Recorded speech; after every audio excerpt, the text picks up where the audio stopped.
I want to just reflect on a few things, really, knowing very well that Nick is coming up to me and we've run out of time already.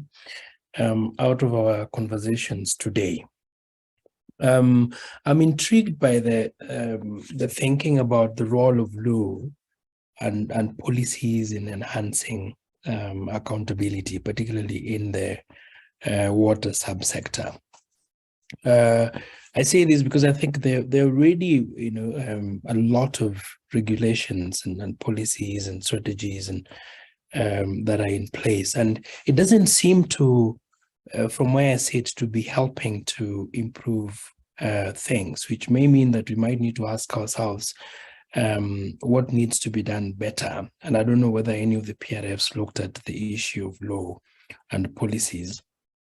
And perhaps linked to this is the idea that maybe it's time as a consortium and CSOs that are working in this area to begin thinking about ways in which we can support not just communities, but governments to begin moving towards what I may call clearly defined regimes within the water accountability sector that helps us to develop and learn, principles or procedures that can be transferable, that can be replicated from one area to another. So in sort of best practice, as it were. There was a lot of conversation around the role of politics in accountability. Again, this intrigues me because, first of all, we can't avoid politics in any given process. If we think about politics as a way in which society organizes, a way in which society advances, and maybe the thing to think about there again is, how do we work within our political systems to be able to find spaces and areas to maneuver to achieve our objectives, right? How do we, for instance, work with the elites, the political elites in our countries, right from the village level, from the community level, going upwards, in a way that they see value in the kind of change we're trying to advocate, and we see value in the concessions that they give us. So finding a way of working within our political systems to still achieve our objectives, because they will not change overnight. That's the point I'm trying to put across. Someone talked about the place of good evidence. And I can't agree more. All I want to add on the place of good evidence as a driver for change in this sector is we then have to move beyond just providing good evidence, but also to work with government, particularly government, to give them an enabling environment to use that evidence, right? So what does it mean, for instance, if a new government comes in place and it's implementing cuts, social spending cuts, for instance, which are likely to impact the way services such as water, such as sanitation, are delivered, particularly for the vulnerable and those who are,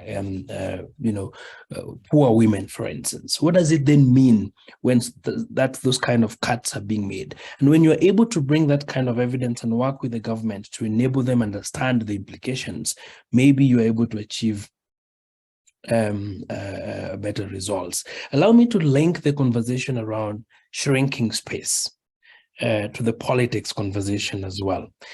Do you guys feel it's a shrinking space, or the space, as it were, keep changing? Think about it this way. If you drop a solid thing, if you jump into water, the water has to move to create space for you. If you try to sit on a balloon, for instance, the air has to keep shifting in order to create space for you. So in some places it might be looking like shrinking spaces, but maybe what we are also seeing, and maybe what we need to think about, is that even within those what we perceive as shrinking spaces, there are opportunities to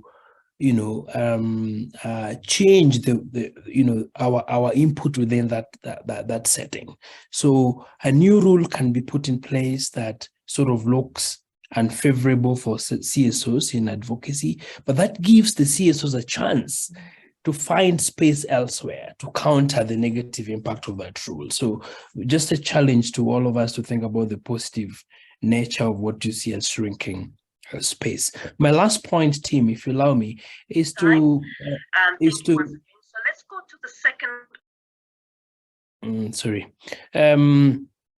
Is to think about how do we really use our evidence to help build coalitions of reforms around accountability for water. Sort of a movement that helps not only to bring change, but sustains that change. And for me, this is important because I think one of the PRFs talked about the significance of enhancing community accountability. Change which is inwardly emerging, change which comes from inward, from the community itself outwards, is more likely to be sustainable than change that comes from outside. So when we are even talking about donor accountability and wanting to make sure that donors meet their commitments, first of all, we have to recognize that the donors only come here because they have interests. So the money and the investments that they are giving is not innocent in the sense of it. There are end goals that needs to be met. But if we can build an inward emerging, help community to build an inward emerging coalitions of reforms based on the evidence we have produced, it might be a better way of achieving sustainability in accountability within the water sector. I want to stop there. Tim, over to you. Thank you so much for those insights, Martin. Really key points and challenges to us going forward, and really great way to reflect at the and end our session. There's always more to say and more people who want to come in, and I hope everyone will continue to engage with us as we go forward and hopefully build this program into a real engine for change and accountability across the sector, and as you say, from being led by the changes that communities have identified, and that is authentically owned within the societies where affected by the challenges. So yeah, really key points. Thank you. And our final thoughts and thanks will come from Nick Hepworth, who's the CEO at Water Witness International, to send us on our way, and then we will close off. And just from me, thank you everyone who's come today and made this webinar so interesting and exciting, and thank you to all our PRS for your great work. But let me hand over to Nick. Thanks, Tim, and thanks, Martin. Provocative as ever, and really useful thoughts there. And thanks to all of our speakers. Thanks in particular to our professional research fellows. Your work is incredibly impressive, and it hasn't been easy. When we helped design this program, we started with a solution of hiring PhD students to look into some of the questions around accountability. And pretty quickly, the partners and stakeholders said, no, there's a risk that if we do that, the knowledge generated, this valuable gold dust about how to improve accountability, that will be lost as the PhDs move on into their careers. Instead, let's work with practitioners and policymakers in the sector to enable them to do research within their work context, so that knowledge can be used, implemented, developed, and put to use to change the way that water governance is delivered. And you've proven that approach, from what we've heard today, you've proven that that approach is successful. And I'm sure there's been challenges that we need to learn about, but you've generated new knowledge, exciting case studies, and new evidence around a really difficult topic. Governance, as Martin pointed out, is fraught. It's a really difficult thing to study and unpack and understand. It's full of politics, full of power. It's about how power works, and our work is about how we change power dynamics to put the last first. So you're working on a difficult issue in difficult contexts without the fully fledged program of a PhD research study. So I congratulate you on the nuggets of knowledge that you brought to us. I think you're in the vanguard of working out how better water governance can be delivered. You know, we talk about accountability, and when people ask, well, what is it and how do we shape it? Through your work, we can start to answer it. We can start to show people where the priorities lie for amplifying citizen voice, improving government response, and supporting all of these processes externally. So well done. And of course, to the programme team surrounding the PRFs, and in particular to PASGA, who've led us through a really difficult let's not forget that this work was delivered through a global pandemic. So real kudos and chapeau to everybody involved. Of course, we need to look to next steps. We've got some brilliant insights and new knowledge about how accountability can be strengthened across the water sector. The challenge ahead of us is how to enact those findings, to put that learning into practice. So there's a few things here. First of all, we want you, if not already, join the partnership, sign up, get the updates, be part of this discussion, join this community of learning and practice, so that we can plan to put and learn from you about where this knowledge can be used.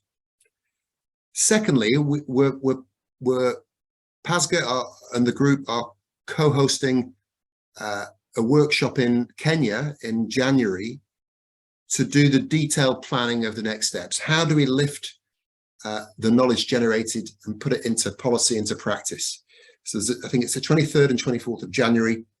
Let us know if you want to attend physically or virtually to help us plan the next steps for actualizing the knowledge generated.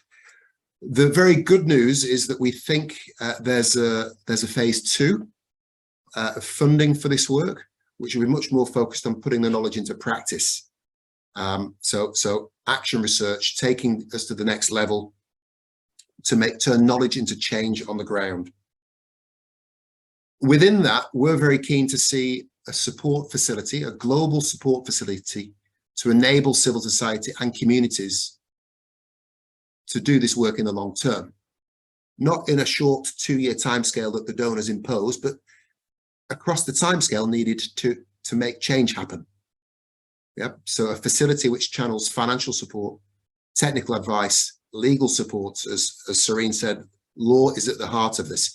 So how do we strengthen capabilities to use the law at national and transnational scales to enforce accountability for the human right to water, to enforce accountability for pollution control, climate resilience, donor accountability, the full work. So a facility, and we need your help to design and deliver that. We also want to see much stronger accountability around the private sector, and one avenue for that is the Fair Water Footprints programme that Serene mentioned, which is very much focused on the change in the global economy. So in the banks in the US and in Europe that often dictate how water is used in the catchments of Africa in terms of commodity production. So taking the accountability challenge out of the water box into the political economy globally. We want to see this workshop as a stepping stone to UN Water. Now, many of you might have been involved in the UN Water planning, and frankly, I'm alarmed at the absence of any real serious recognition of the role of governance and accountability or accountable governance in the lead up to UN Water. We have a duty as this community to make sure that accountability as the magic glue which will make better water governance work towards SDG 6. We have a duty and an opportunity to put that argument front and center at UN Water. We want to use the event in Kenya to plan for that, so that we can jointly come with a commitment and a challenge to say, We need accountability at the heart of the global water community's action in order to reach SDG 6 in the next 8 years. Without accountability, delivering on those goals is a pipe dream. And we need to get that recognized. And what's exciting is that through this work, we have some of the solutions. We have the insights of how we embed accountability at community level, at national level, at regional and global scales. So let's use that knowledge. Let's be empowered by that and take that message into UN Water in March.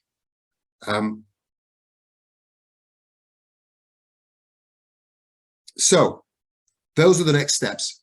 Let's work together to put this knowledge into practice. Join us to plan uptake and outreach and phase 2 and the development of plans to put all this work to lift the lessons into action. And let's focus on UN Water and beyond in order to drive accountability into the heart of the global water sector.